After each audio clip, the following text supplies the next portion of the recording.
Saudi Arabia isn't just another wealthy nation. It's a country built on oil, tribal alliances, religion, and one of the most powerful royal families in modern history. Growing up inside that system means growing up surrounded by influence most people can't even imagine. Mohammed bin Salman was raised in privilege, but also inside a structure where loyalty and positioning matter. The royal family isn't small. There are thousands of princes, each connected through different branches of the House of Saud. Power doesn't automatically go to the eldest son. It moves through alliances, seniority, and internal dynamics that outsiders rarely see. From a young age, MBS stayed close to his father, King Salman. While many royals studied abroad, he earned his law degree in Saudi Arabia.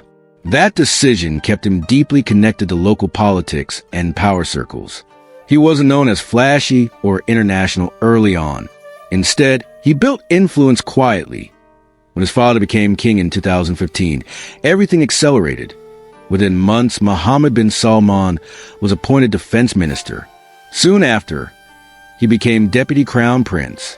Then, in 2017, he was named crown prince. It was a rapid rise that surprised global observers. And once he reached that position, he didn't settle into the background. He began reshaping the system itself in a monarchy that traditionally moved slowly. MBS introduced speed. Decisions came faster. Projects grew bigger. Authority became more centralized. It marked the beginning of a new phase in Saudi leadership. To understand the scale of influence surrounding Mohammed bin Salman, you have to zoom out beyond personal bank accounts. Saudi Arabia sits on roughly 17% of the world's proven petroleum reserves. The state oil company, Aramco, has been valued in the trillions of dollars. When Aramco went public, it became one of the most valuable companies in history. As crown prince, MBS doesn't just oversee policy.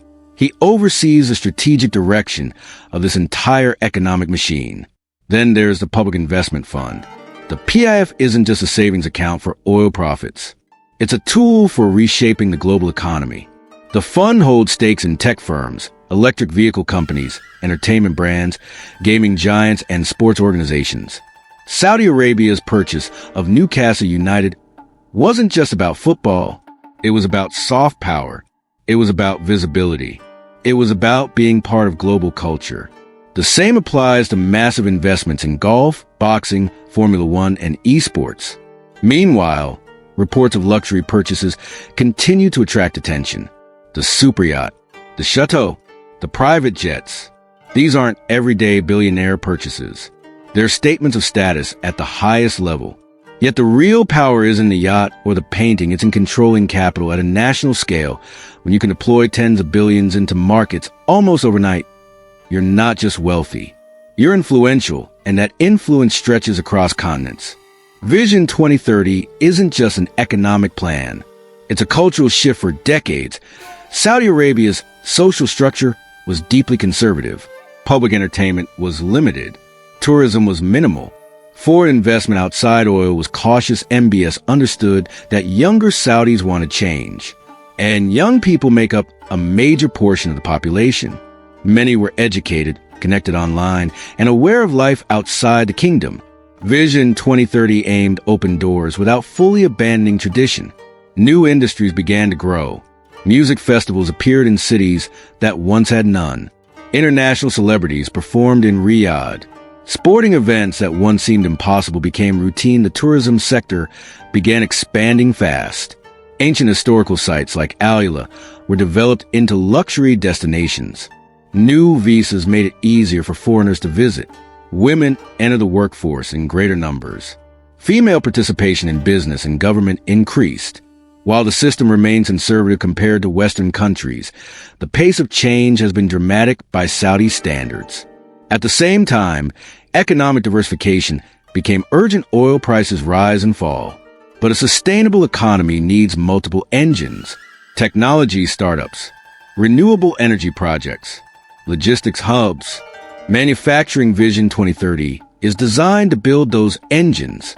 It's ambitious, expensive, risky, but from MBS's perspective, standing still would be riskier.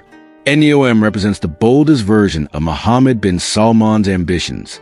This isn't a typical development project. It's an attempt to build a new model for how humans live located in northwest Saudi Arabia along the Red Sea. And NEOM is planned as a high-tech region larger than some countries. It's meant to include smart infrastructure, artificial intelligence integration, advanced transportation systems, and clean energy at scale. The Line is the most talked about piece. Two parallel mirrored skyscrapers stretching across the desert, housing millions of residents in a linear design, no traditional roads, high-speed transit running underneath. Everything within a 5-minute walk. It challenges the basic design of cities that have existed for centuries. Then there's Oxagon, a floating industrial complex. And Trojena, a planned mountain tourism destination that will include outdoor skiing in a desert region. The price tag is staggering. Hundreds of billions of dollars. Critics question timelines, feasibility, and cost. Supporters argue that transformative projects always sound unrealistic. At first, the deeper goal is clear. Position Saudi Arabia as a center of innovation, not just oil extraction. If even part of NEOM succeeds, it could redefine how the country's perceived. Rapid reform and rapid consolidation of power often happen together. When Mohammed bin Salman launched the 2017 anti-corruption campaign, it shocked the region. High-profile princes, ministers, and business leaders were detained in what became a global headline story. Officially, it was about accountability.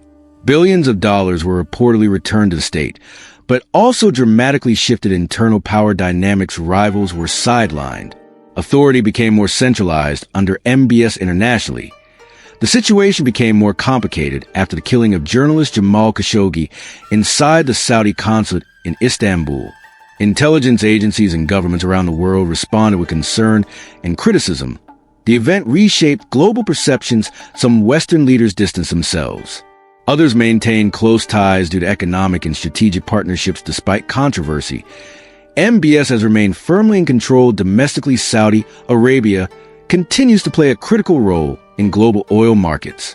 It remains a key geopolitical ally for many nations as dual reality defines as leadership on one hand, sweeping modernization and massive investments on the other, tight political control and global scrutiny. Power at this level rarely exists without complexity, and Mohammed bin Salman operates at one of the highest levels of power in the modern world. Saudi influence today goes far beyond oil shipments leaving its ports. Through strategic investments and diplomatic positioning, Mohammed bin Salman has expanded the kingdom's footprint into industries that shape global culture and economics. That IT arrives with scale. In sports alone, Saudi-backed initiatives have disrupted established systems. Major boxing events moved to Riyadh. Global football stars signed record-breaking contracts with Saudi clubs. The LIV Golf Tour challenged one of the oldest institutions in professional golf. These moves weren't random.